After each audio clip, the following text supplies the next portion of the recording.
Weavers है, तो ये चीज़ें तो होनी थी। लेकिन क्या ये स्थायी रूप से रहने वाली हैं? सवाल इस बात का है। क्या आपने यमुना की सफाई की है? आज आप यमुना के ऊपर छठ घाट बना के लोगों को पिक्चर भेजने, बिहार पिक्चर भेजने के लिए तो आपने तैयारी कर दी। हम उसका वेलकम करेंगे आज जितनी भी व्यवस्था होती है उसके लिए। लेकिन क्या ये आगे आने वाले समय में भी रहने वाली है? ये बड़ा सवाल है।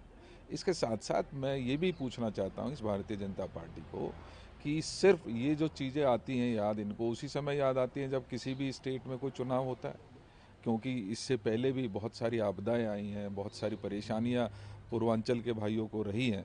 क्या उस समय इनके जो इलेक्टेड एमपीज़ थे या इलेक्टेड एमएलएज हैं या काउंसलर्स हैं, वो कहाँ गायब हो जाते हैं? और अगर मैं छठ की भी बात करूं तो ये मैं पूछना चाहता हूं कि सिर्फ दिखावे के लिए यमुना घाट पर आपने 4-5 जगह पॉइंट्स बना दिए, क्या जो और 1200-1300 पॉइंट्स जो शुरू से जहाँ पर छठ मैया की पूजा होती है वहाँ की व्यवस्थाएं क्या हैं? मेरी कई जगह पर जाकर मेरी लोगों से चर्चा हुई है, वो दुखी हैं। उनको आज तक ये नहीं मालूम है कि कौन टेंट वाला आएगा, कौन व्यवस्थाएं करेगा, कहाँ से पानी आएगा, कौन इसका नोडल ऑफिसर होगा। तो सिर्फ दिखावे की राजनीति भारतीय जनता पार्टी पहले भी करती रही है, आगे भी करेगी। लेकिन लोग देख रहे हैं, लोग समझ रहे हैं कि जिस समय कोविड आया था उस समय तो बड़ी ट्रेन की ज़रूरत पड़ी थी, आपने तो कोई ट्रेन की व्यवस्था उस समय नहीं की थी। आज भी जब बिहार जाने वाले लोग ट्रेनों के लिए आरक्षण की के लिए मारामारी कर रहे हैं, हमने आगाह करते हुए 10 दिन पहले रेल मंत्री को चिट्ठी लिखी, प्रधानमंत्री जी को चिट्ठी लिखी कि आप इनके लिए कंसेशनल रेट पर ट्रेन की व्यवस्था करिए। सिर्फ चंद स्पेशल ट्रेन चलाने से काम नहीं चलेगा, आपको व्यवस्था करनी चाहिए थी और कंसेशनल रेट पे करनी चाहिए थी।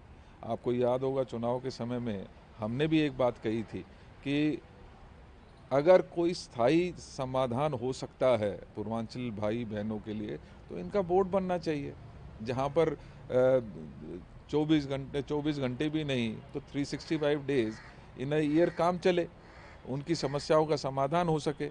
लेकिन ऐसी कोई व्यवस्थाएं इस सरकार में दिख नहीं रही हैं।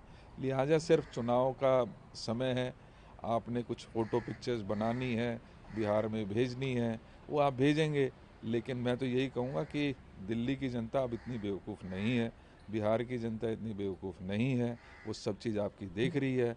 आपके वादे भी, पिछली बार भी आपने बड़े बड़े वादे, मोदी जी ने जाके कितने लाख दूं, इतने लाख दूं, वो सबको याद है। लिहाजा इस सब से कोई ख़ास फ़ायदा नहीं होने वाला। लेकिन ये ज़रूर अपील करूँगा कि आपको एफ़र्ट्स करने चाहिए, यमुना मैया की सफाई करनी चाहिए, स्थायी घाट बनाने चाहिए। समस्या जो हमारे पूर्वांचली भाई बहन हैं उनकी समस्याओं के लिए कोई बोर्ड गठित करके उसको संवैधानिक ताकत देंगे, तब शायद हमारे पूर्वांचली भाई बहनों को कुछ थोड़ा सा इंसाफ नज़र आएगा। सर आखिरी और महत्वपूर्ण सवाल, आर्टिफिशियल मुख्यमंत्री बात कर रही हैं कि अगर पॉल्यूशन इस तरीके का स्थिति है 28 से 30 तारीख के बीच में दिल्ली में आर्टिफिशियल रेन भी कराई जाएगी ताकि एक समाधान ये निकल सके। आर्टिफिशियल रेन अगेन एक टेम्परेरी सोल्यूशन है, आप परमानेंट सोल्यूशन की तरफ ध्यान ही नहीं दे रहे हैं।